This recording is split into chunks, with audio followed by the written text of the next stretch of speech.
আসসালামু আলাইকুম বিয়াস। আজকে আমার খুব পরিচিত, খুব ঘনিষ্ঠ এবং ধরতে গেলে আমার প্রাণের একজন বন্ধু, সেটা হচ্ছে মোহাম্মদ মিঠু আকন। যাই হোক, মাতবর তার আজকে সর্বোচ্চ ইতালির এই দীর্ঘ 4টা বছরের সর্বোচ্চ সুখী মানুষ সে আজকে। কারণ হচ্ছে সে আজকে আইফোন 16 প্রো কিনছে, ঠিক আছে? তা সেই ক্ষেত্রে আমি মিঠুর কাছে কিছু একটা শুনতে চাচ্ছি, তোমার অনুভূতিটা কি আজকে? অনুভূতি ভাইয়া, নিজের উপার্জিত টাকা দিয়া তুমি যখন নিজে কিছু কিনবা, ঠিক আছে, আর সেটা যখন তোমার আর কি একটা টার্গেট বা শখের একটা জিনিস হইব, ওই সময় হয়তো তুমি এই জিনিসটা ফিল করতে পারবা যে ঘটনাটা কোন জায়গা থেকে ঘটতে আছে, ঠিক আছে? এই আর কি। আচ্ছা, যাই হোক, মিলে আলহামদুলিল্লাহ। কিন্তু আর একটু হইলেই আইফোন ওই স্টোরি থাকতো, আমাকে বাইক করে দিত শেষ মুহূর্তে। যাই হোক, ফোনটা পাওয়া গেছে, হাতে পাইছি, আলহামদুলিল্লাহ।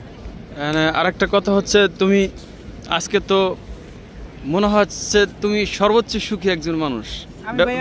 ব্যাপারটা হয়েছে নিজের সুখী বলতে নিজের কষ্ট অর্জিত ইনকাম দিয়ে আজকে তুমি আইফোন 16 প্রো ম্যাক্সটা কিনছো। সেটা 16 হচ্ছে ইতালিয়ানো, আর বাংলাতে বলি সেটা হচ্ছে 16 প্রো ম্যাক্স, তাই না? না, একটু বেশি বলা হয়েছে আর কি। ম্যাক্সটা আমার ফোনে নাই আর কি, প্রো পর্যন্ত যাই এই পুলিশ। যাই হোক, 16 প্রো এটা আমার খুব একটা পছন্দের ফোন। এটাই প্রো ম্যাক্সটা আর কি সাইজ বেকায়দা হয়ে যায়, কারণ ওটা একটু 2 সাইজ না বাড়াইয়া কমাইলে একটা চিন্তা ফিকির করতাম, কিন্তু ওটা বাড়াইয়া উল্টাপাল্টা করে লাইছে। হ্যাঁ, ওটা স্যামসাং এর মতন কোনাকাঞ্চি সিস্টেম হয়ে যাইতেছিল, তাই ওটার ইন্টারেস্ট জাগলো না যে ওটা লওয়ার। তো এখন অবশেষে আর কি ফোনটা নিয়ে আমি খুব হ্যাপি। আগে দেখতাম অনেকে যেরকম নিজের কিডনি বিক্রি করে আইফোন কিনতো, আর মিঠুর সেটা কিনতে হয় নাই, নিজের বিক্রি করতে হয় নাই। প্লাস আমার একটা এখানে একটা টার্গেট কাজ করছে, সেটা হইছে আমার বিয়ের যে ওই যে দেনমোহরের টাকাটা ধার্য করছিলাম বউরে দিমু কইরা, আমি ঠিক ওই টাকাটার একটা অংশ দিয়েই আর কি ফোনটা কিনছি, যাতে ওই টাকাটা কাজে লাগছে, ঠিক আছে?